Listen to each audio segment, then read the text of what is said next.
Voici donc le fameux audio sur le service public, les impôts, etc., etc.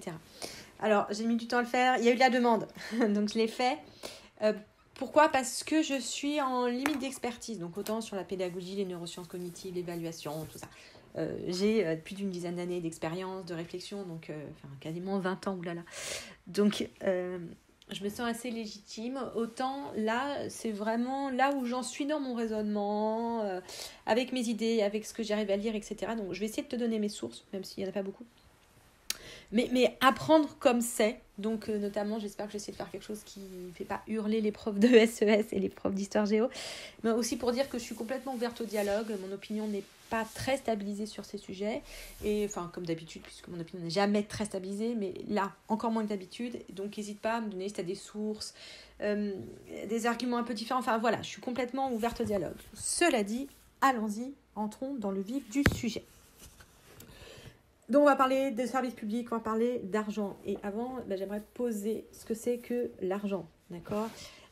L'argent, c'est tout simplement un moyen de répartir les ressources. C'est le moyen qu'a trouvé la société actuelle de répartir les ressources. Parce que quand on est 4-5, on peut en parler et puis faire comme ça.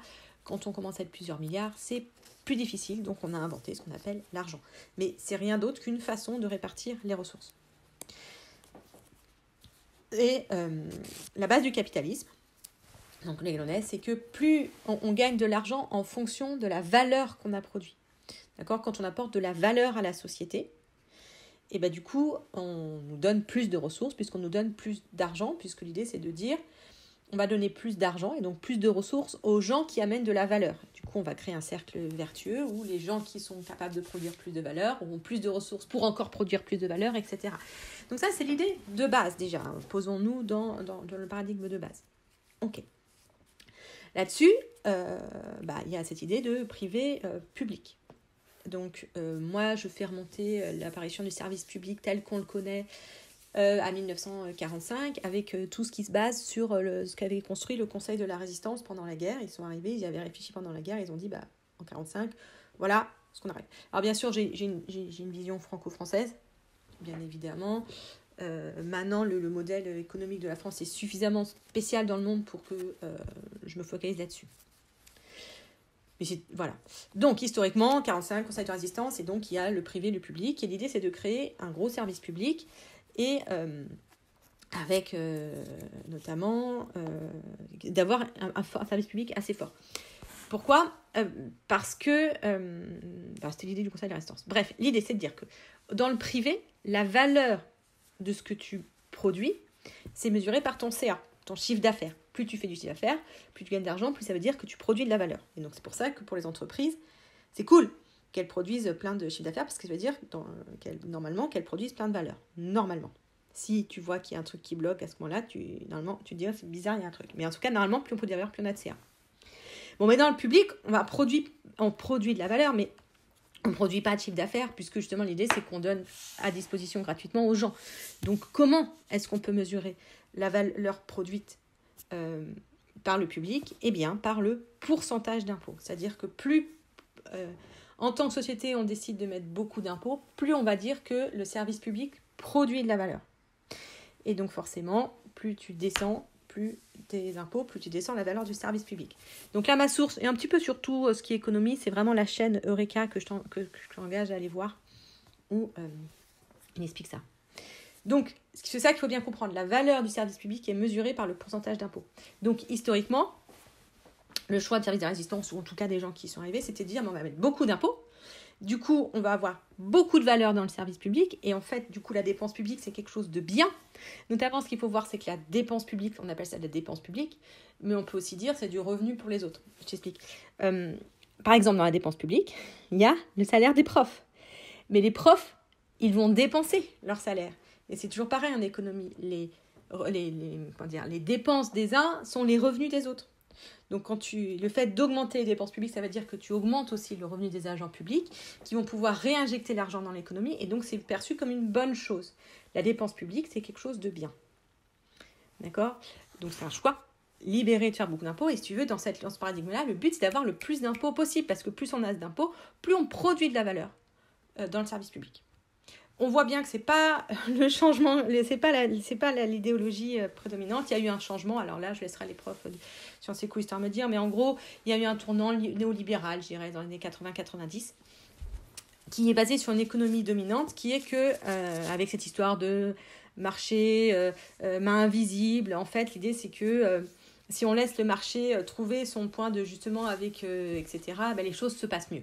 Et en gros, il y aura une espèce d'endroit idéal où le marché régule tout.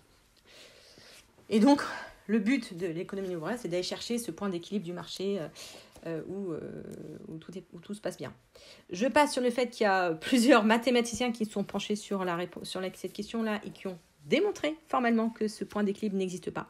Et en plus, on a démontré assez formellement aussi que cette notion de ruissellement, c'est-à-dire que plus on donne au privé, plus on donne aux riches, plus ça va ruisseler, et aussi montrer que c'est faux.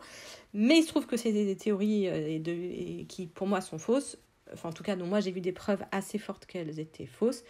Reste, je trouve, de ce que j'entends, la théorie économique dominante. Donc, ça ne marche pas. Voilà. Mais bon, on continue. En tout cas, c'est l'économie dominante. Et donc, dans ce paradigme-là, dans cette théorie-là, les dépenses publiques sont vues comme des choses qui sont mauvaises. Puisque les dépenses publiques, c'est des choses qui vont faire des frictions dans les marchés et qui vont nous empêcher d'atteindre ce point d'équilibre.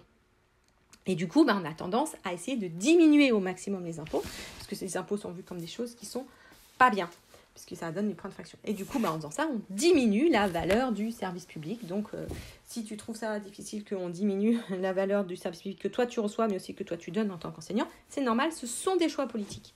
D'accord ? On est dans une société qui fait ce choix-là.